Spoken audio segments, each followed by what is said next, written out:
নমস্কার, গল্প স্বল্প বাই মৌসুমী চ্যানেলে আপনাদের স্বাগতম।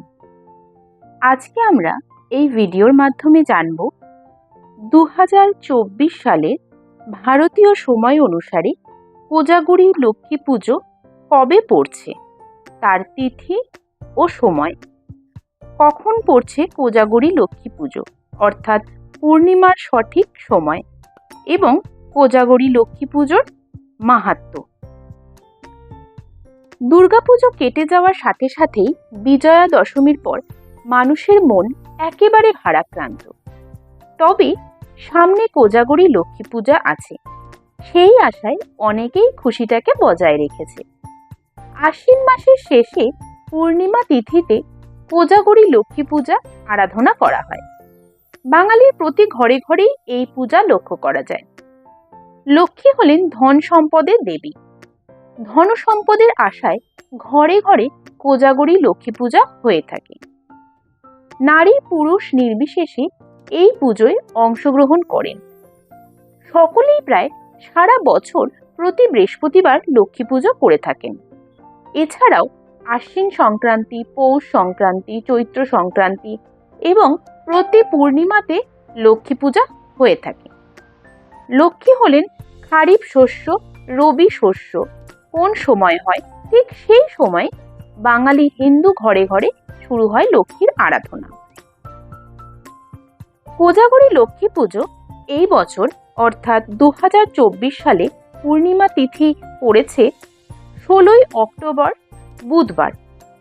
পূর্ণিমার শুভ মুহূর্ত শুরু হচ্ছে 16ই অক্টোবর 2024 তারিখে রাত্রি 8টা 30 মিনিটে এবং পূর্ণিমা তিথি শেষ হচ্ছে 17ই অক্টোবর 2024 তারিখে বিকেল 5টায়।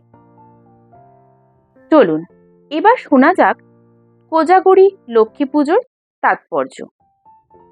শোনা যায় দেবী লক্ষ্মী নাকি খুবই চঞ্চলা, তবে ক্রোধী দেবী নন।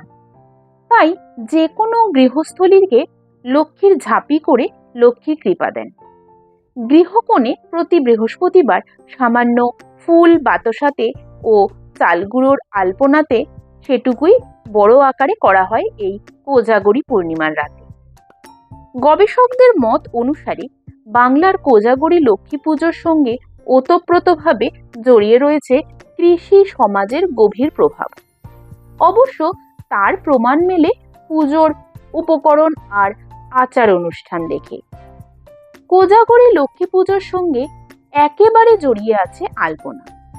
পশ্চিম বাংলার বিভিন্ন প্রান্তে লক্ষ্মী পুজোর আলপনায় দেখা যায় আঞ্চলিকতার প্রভাব। চলুন এবার শুনে নেওয়া যাক কোজাগরি লক্ষ্মী পুজোর ইতিহাস। কাহিনী অনুসারে জগৎ শেঠ অল্প বয়সে বিদ্বান হয়ে উঠেছিলেন এবং সেই কথা দিল্লীশ্বরের কানে পৌঁছায়। তিনি তখন তাকে দেখতে চান। এরপর জগৎ শেঠ দিল্লি চলে গেলে রাজা তার কথাবার্তায় খুশি হয়ে তাকে দিল্লিতে থাকতে বলেন। জগৎ শেঠও দিল্লিতে থেকে যান। কিছুদিন পরে রাজা তাকে বলেন, তোমার উপর আমি অত্যন্ত প্রীত, তুমি যা চাইবে আমি তোমাকে তাই দান করব। তখন জগৎ শেঠ বাড়ি ফিরে মাকে সব বললেন। বুদ্ধিমতী জগৎ শেঠের মা সন্তানের মঙ্গল কামনার জন্য আগে রাজাকে প্রতিজ্ঞাবদ্ধ করিয়ে নিয়ে তারপর জানাতে গেলেন যে কোজাগরি পূর্ণিমার রাতে দিল্লিতে কোনো গৃহস্থলীতে যেন আলো না জ্বালায়। সেই মতন রাজার নির্দেশে ওই রাতে কেউ আলো জ্বালায়নি। কিন্তু জগৎ শেঠের মা নিজের ঘরে ঘিয়ের প্রদীপ জ্বালিয়ে রেখেছিলেন এবং ঘরের দরজা খুলে অপেক্ষা করতে থাকলেন। যথাসময় দেবী লক্ষ্মী সাধারণ নারীর রূপে এসে বললেন, আমি খুব পরিশ্রান্ত, আমাকে একটু আশ্রয় দেবে? জগৎ শেঠের মা দেবীর ছলনা বুঝতে পারলেন। তিনি দেবীকে ঘরে আশ্রয় দিলেন এবং বললেন, আমি নদীতে স্নান করতে যাচ্ছি, ফিরে না আসা পর্যন্ত আপনি এখানেই থাকবেন। দেবী তাতেই রাজি হলেন।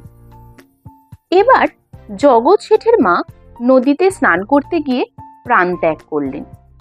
ফলে সেদিন থেকে দেবী জগৎ শেঠের ঘরে থেকে গেলেন।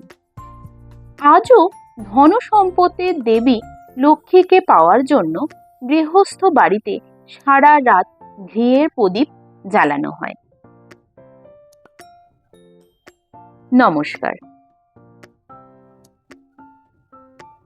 ভিডিওটি ভালো লাগলে অবশ্যই করে একটু লাইক, কমেন্ট এবং শেয়ার করে দেবেন।